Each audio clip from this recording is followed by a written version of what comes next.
Praise the lord. ప్రభువైన యేసుక్రీస్తు వారు ఈరోజు మనకు అందిస్తున్నటువంటి వాగ్దానం యోబు 19వ అధ్యాయం 25వ వచనం. అయితే నా విమోచకుడు సజీవుడు అనియు నేను ఎరుగుదును. నేను ఎంత సన్నగా ఉన్నానంటే నా ఎముకల మీద నా చర్మం వేలాడుతూ ఉంది. నాలో నాకు కొద్దిపాటి ప్రాణం మాత్రమే మిగిలి ఉంది. నన్ను దయచూడండి, నా స్నేహితులారా, నన్ను దయచూడండి. దేవుని హస్తం నాకు విరోధంగా ఉంది. దేవుడు చేసినట్టు మీరు ఎందుకు నన్ను హింసిస్తున్నారు?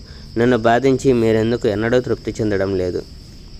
నేను అనగా యోబు చెప్పేది ఎవరో ఒకరి జ్ఞాపకం ఉంచుకొని ఒక గ్రంథంలో రాస్తే బాగుంటుందని నా ఆశ. నేను చెప్పే మాటలు ఒక గ్రంథపు చుట్టలో రాయబడాలని నా ఆశ. నేను చెప్పే మాటలు శాశ్వతంగా ఉండేటట్టు సీసం మీద ఇనుప పొగరుతో చెక్కబడాలని లేదా ఒక బండ మీద రాయబడాలని నా ఆశ. నన్ను ఆదుకునేవారు ఎవరో ఒకరు ఉన్నారని నాకు తెలుసు. అంతంలో ఆయన నా పక్షంగా నిలబడతారని నాకు తెలుసు.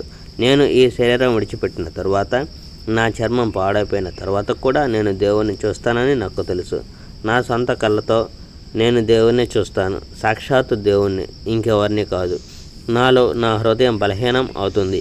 ఒకవేళ మనం యోబును ఇబ్బంది పెడదాం, అతన్ని నిందించడానికి ఏదైనా కారణం వెతుకుదాం అనుకునవచ్చు. కానీ మీ మట్టుకు మీరే ఖడ్గానికి భయపడాలి. ఎందుకంటే పాపం మీద దేవుని కోపం శిక్షను రప్పిస్తుంది. మిమ్మల్ని శిక్షించేందుకు యెహోవా ఖడ్గం ప్రయోగిస్తాడు. అప్పుడు తీర్పు ఉంది అని మీరు తెలుసుకుంటారు. Praise the Lord. May God bless our India.